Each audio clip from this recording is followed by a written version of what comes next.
Welcome to All Things Policy, a daily podcast by the Takshashila Institution. We are a bunch of policy nerds based in Bengaluru, and we like bringing fresh perspectives to Indian affairs and Indian perspectives to global affairs. So grab a cup of coffee, sit back, and join us for today's chat. Hello, folks. Welcome to All Things Policy. I am Ashwin Prasad, and I have Arindam Goswami with me in the studio. We are both staff research analysts at the Takshashila Institution, and we have an interesting chat lined up today. Arindam, how are you doing? I'm doing good, Ashwin. Great to be here and discuss this topic. Yes. So this is about where India's alliances should lie in today's day and age. That's the topic we have lined up for today. And all of this began when we at the Takshashila Institution were confused about the scope for India's alliances with other countries in the present context. Because as you well know, in the last decade or so, the world has been very volatile. The traditional alliances that we thought would endure have shown signs of faltering under certain circumstances. And because of the Russia-Ukraine war, we lost another hedging opportunity in Russia, which was always one of the superpowers that we could lean into in the absence of US support. So this whole debate stirred up a lot of concern, and we all sat down in a room one day and decided to just think aloud on where we stand and where we need to go. And that's how this topic began as a discussion and eventually ended with a paper that we have written, and that will be linked in the show notes below. And so that's what we thought we will have for this discussion today. Do you have anything to add, Arindam? Yeah, I think in today's world where we see the rules-based international order being thrown to the wind, especially by the US, right? And the rise of China as another pole sort of makes us want to align with China too, but we also have great interests in aligning with the US. But both of them have elements of volatility. There's some aggression even on the part of China that we are maybe sometimes uncomfortable with. There are domestic politics, etc. And all of that then boils down to deciding who do we continue engaging with. So as we have mentioned in our paper, we obviously continue engaging with both the US and China, but we also need to have backstops against the volatility and the transactionality that we see nowadays in international affairs, right? And what could be a good way to do that is what we were brainstorming in the session that Ashwin just mentioned. And out of that, this thing came about where we look at plurilateral blocs with other countries, not countries other than the US and China, where India brings something to the table, where we are indispensable to a particular grouping, but it's focused initially on specific sectors, specific functionalities in which the other countries also have something to bring to the table, some problems that they wish to solve, and maybe some grievances against the way in which the current world order is structured, right? So in that sense, it makes sense for every grouping to have to stand on its own. And then later on, that group could probably, grow, and it could be used as, geopolitical backstops, as hedging in world affairs, right? So that's the primary idea behind this. And then we have outlined in the paper how we could go about doing this and what could be the steps which we'll talk about maybe later in the podcast. Yeah. So when you start thinking about why all of this is relevant in the first place, the first question to answer is that why do we even need alliances? That's a position that has been discussed in the context of foreign policy before, that independence and Atmanirbharata should be the primary driver through which we deal with these problems. But in today's day and age, since so much of the world is technologically driven and global supply chains are deep rooted, it is almost impossible to have an isolated approach to global economy and geopolitical challenges. And so for any country, especially one like India that is on an upward trajectory with its growth and ambitions, three things become extremely important. One is access to technology, because just like people in a company specializing in certain roles coming together to produce value. The world is also kind of specialized in its own little niches, and some countries are very good at doing certain things while other countries are doing good at doing some other things. So every country has also in a way seen specializations of its own, and so it is important for countries like India to have access to all the technologies that it needs. And some of these technologies are not specialized within the Indian geography, but outside. And so access to these technologies becomes crucial. That might be semiconductors, it might be advanced sensors and payloads for satellites. It can be any of these things. And so global trade is very desirable thing. And it is all not always the case simply because there are embargoes, there are trade restrictions, there are moats being built around certain technologies to prevent access to use it as a lever of global power. So access to technologies is one of the reasons why India definitely needs some sort of alliances where it can reliably access these technologies. Another one is capital, because if we are going to invest in our own economy and in our own specializations in producing technology or even non-technological value, we need capital to that. We need investments, and those investments can come to India when India is doing something on a level that no other country is doing. It's competing for those investments from around the world, and that itself is an incentive for our industry and our institutions to perform at a global stage. And so these are all things that you can only get in an international system with alliances. And like Arindam said, it's the US has become very transactional. Does that mean we stop working with the US? No, we will continue to, we have to, and we'll continue to work with the US because a lot of interests are aligned. But if the effects of the Trump administration are transformative, that they continue to endure beyond Trump's tenure, then you have to have a backstop, a hedging option, a backup plan. And that is what we are trying to discuss here. The same thing holds for China. I mean, Chinese investments into the Indian economy are good. The economic survey has also admitted as much. And we will continue to trade with China as well. We depend a lot on them for many of the capital goods that we import. But if China starts to block these, and there have been instances of this being done in the past as well, what do we do? And that's another question. With a similar answer that our paper tries to give.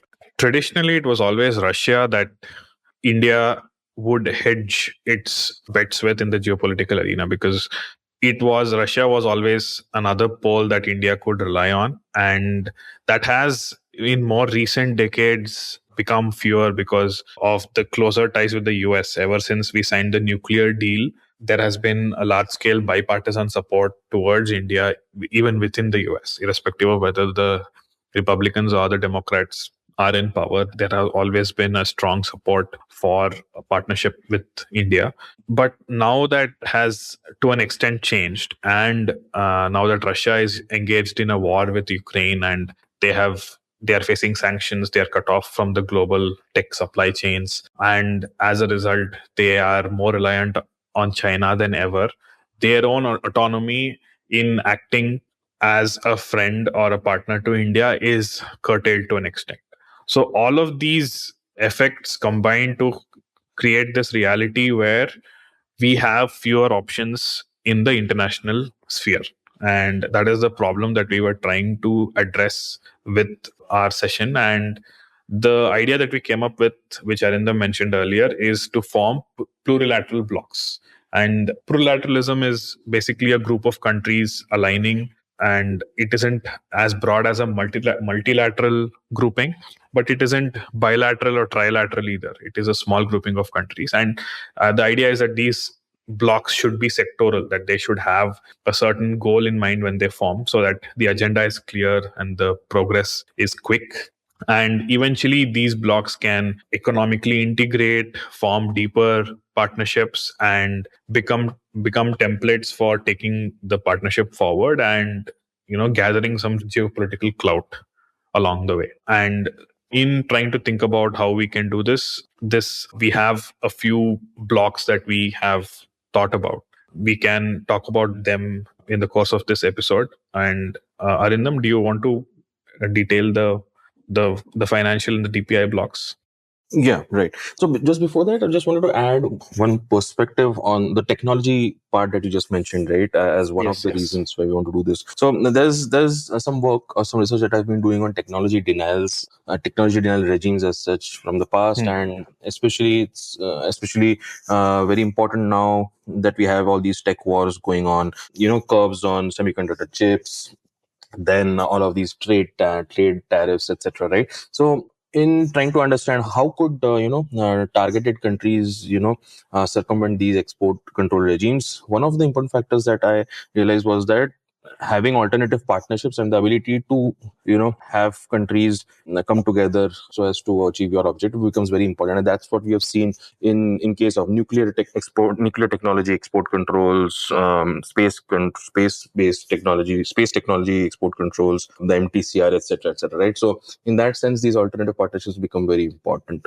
Yeah. Now, having said that, as Ashwin mentioned, the pathway that we suggest in our paper is to go about it gradually, and for that we start with a few priority pilot blocks. The idea, before I go into the priority pilot blocks, just wanted to sort of chart out how we thought of having the steps in this process, right?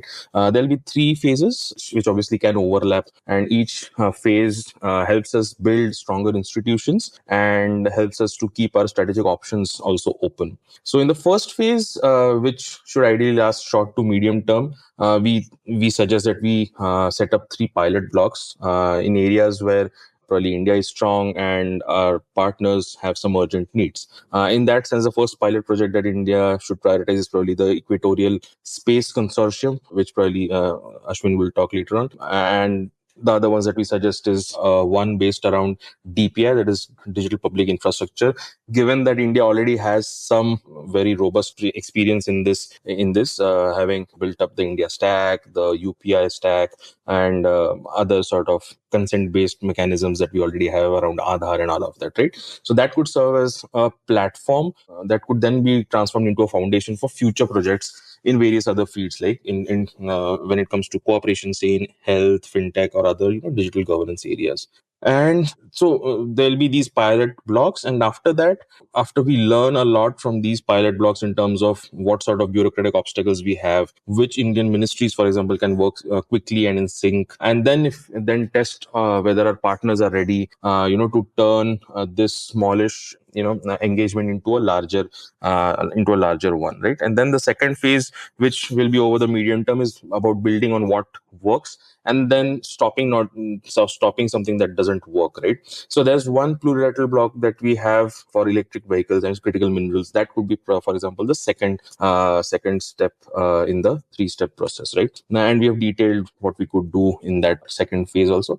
And the third phase is about then turning that particular practical cooperation into a larger geopolitical influence, and that will be in the longer term, where India, these platforms would have grown enough, resist any sort of pressure from major powers, stand its ground, stand on its own, and then maybe enforce some sort of rules based order that's beneficial to everybody but also works to India's benefit, right? So this could be right from pharmaceutical blocks to other blocks, where we can use the experience from the other blocks to enhance each particular block, right? So that's the order in which we think we should go about. Now, coming to the priority blocks, as I mentioned, the Equatorial Space Consortium is something that Ashwin, you can maybe talk about. I'll talk about the DPI alliance that we've sort of thought about. We call it the DPI Alliance for Transformational Advancement, DATA, to use an acronym. And the countries that we suggest we include in this particular grouping are India, Brazil, Singapore, Estonia, Kenya, and Australia. If you look at these countries, each of them brings something to the table. India, as you already mentioned, has experience launching large digital public platforms, DPI platforms like Aadhaar for identity, UPI. There's the United Payments Interface for payments. Then we have DigiLocker for document storage, etc. Right? So we already have experience handling billions of transactions over these platforms. So that is something that India brings to the table. Brazil similarly has also built strong digital governance with its e-voting platform and its digital identity system also. It also has robust, data protection regulations, similar to what Europe has in terms of the GDPR. So that's some experience that they can bring in this. Singapore, for example, has also shown its leadership in setting technical standards and regulations. Right, it also has its digital identity system called the SingPass, and it has quite a few of these smart nation projects that help connect different public services to give a seamless experience. Right. Estonia has also been is known for having taken a digital first approach to making all of its quite a few of its public services available online, and that shows that even smaller countries can fully digitize all of their public facing platforms. Right, so it has its e-residency program, then there's a data exchange platform that they have, which helps exchange data not just between the government services but also between the government and the public. Similarly, Kenya has with its with M-Pesa, right? It has shown how it can expand financial access and then use tech to build digital infrastructure with limited resources and technology. Australia also has experience rolling out its digital identity systems in a federal manner, right? So if you look at its system, it has a federated sort of structure when it comes to these digital identity systems. Obviously, they have strong privacy protections, etc. Also, right? So apart from this particular reason, Australia could also help us build close development partnerships through what Australia already has with the Pacific Islands, right? So that sort of helps this bloc's DPI get probably deployed in small island nations, which do not have resources to create their own systems, but can be helped by this particular block. Obviously, deploying in the Pacific or in such a region would also give us a quick validation of whether our block can work in practice in challenging environments, and it also helps us test whether the influence of this block could work in a region where both China and the US are anyway seeking greater, sway. So that's the DPI thing. Then, we've talked about the DPI now. Ashwin, do you want to talk about space, and then maybe we could come to the other ones? Sure, Arindam. The idea with space also is largely similar, that relying on American technologies for our access to space is coming with unacceptable sovereignty risks, because the US and US led companies have the largest share of launch market in the world right now. And they are the only ones with proven reusable rocket technology control in the whole world. And if you let the system lie, then the gaps are only going to get bigger. And that monopoly has to be broken. But it's going to take continental sized resources, a lot of purposeful effort, and a lot of thrust to play catch up with a technological gap as large as this one. And that's where we thought the Equatorial Space Consortium can come in. We call this the Tropic Arc, and four countries are well placed to participate in this. India being one, then France, Brazil, and Indonesia. So again, each of these countries brings something very valuable to the table. India has a great space program. It is well developed. It is mature. We have rockets that have proven capabilities and upon which we have built our whole space program. France also is a comparable space power. They right now are lacking in the rockets that they are building, though they still have a few, but the real strength that they bring in lies in their payload capacities. They are able to manufacture some of the most advanced sensors in the world, something that even India is reliant on imports for to an extent. And Brazil is, being an equatorial country, it has the most ideal launch ports. So these spaceports in places like the Alcantara are ideal launch sites. They can facilitate cheap launches, and it will be very fuel efficient as well. And then you combine all of this with a country like Indonesia, which is a group of over 17,000 islands. They are the ideal place for a space technology service to be deployed at an economical scale. They are the ideal customer. So if these four countries converge on their interests and chalk out a plan, they can, for starters, begin with a launch layer where we figure out reusable launch capability that uses Brazil's ports, Indian rockets, French engineering, and those launches can then put up satellites that will service Indonesia, we can perhaps think of building a mega constellation that can be the communication layer for all of Indonesia and give them an alternative to Starlink, which they have admitted is something that they cannot do without in the coming years. And eventually, this partnership can balloon into other areas of the space sector value chain, right? It can build an Earth observation satellite that can service all countries. It can build a shared space situational awareness alliance that can, go to great lengths in safeguarding all the assets that the countries have put in. And these are all interest areas that strongly overlap, and it will provide a very credible alternative to the US that functions as a global SSA provider right now to an extent, and as a launch provider. And it is an alternative to Indonesia relying on, say, Chinese space services or other services that may be used as a lever of tech denial in the future that these countries are concerned about. So such an alliance can, benefit all the countries involved. And it's not that these alliances have to strictly be without the US and China. But it is still important that they start off without the US and China and develop the norms of their own, rules of their own, or a standard operating procedure of their own. And once they're established, they will be run and led by interests of these countries and not another superpower. And that is the key ingredient that we are trying to target here. And similarly, we can think of another plurilateral block for AI, and we have called this Intelligence for All Alliance. And here also France can be a useful member, India, and then UAE has been deploying massive amounts of capital. Japan has great semiconductor manufacturing capabilities.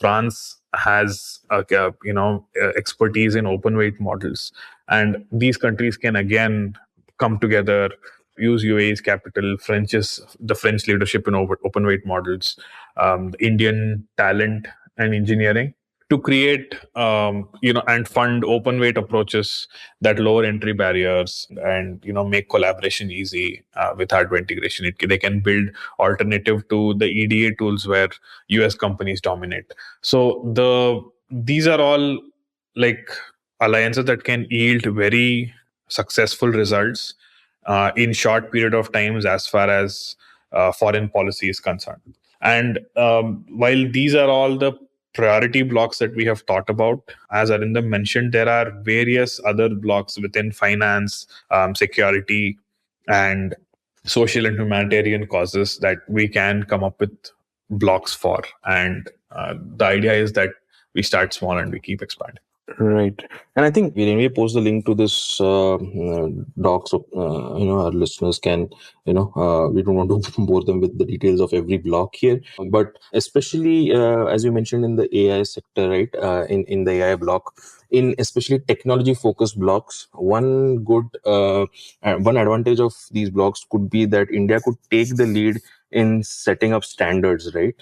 So if this particular AI group focuses on building open AI stacks, then it helps if the outcomes from this could probably create open alternatives to the CUDA architecture, or it could have some open alternatives to the EDA tools where the US companies dominate, but India, for example, has good experience and good talent base when it comes to this design specific part of the AI supply chain. So I think setting those standards, leading the way there helps establish India's credentials. It helps India in the long run also. And I guess having alternatives helps the world also, right? So it helps us break, so as to say, the current China-US duopoly. So I guess one of the benefits of these technology-focused blocks is also... Yeah. So let us know what you think. This idea can be foundational, and you can think about in your own areas of technology that you're exposed to. You can think about how this sectoral plurilateralism can contribute to the Indian economy. I hope this generates as much discussion amongst yourselves as it has in Takshashila. Thanks for listening. Thank you. Thank you, Arindam. If you liked our show, dive into Takshashila's research on technology, strategy, and economic affairs. Check us out at our Twitter handle at Takshashila INST or our website takshashila.org.in.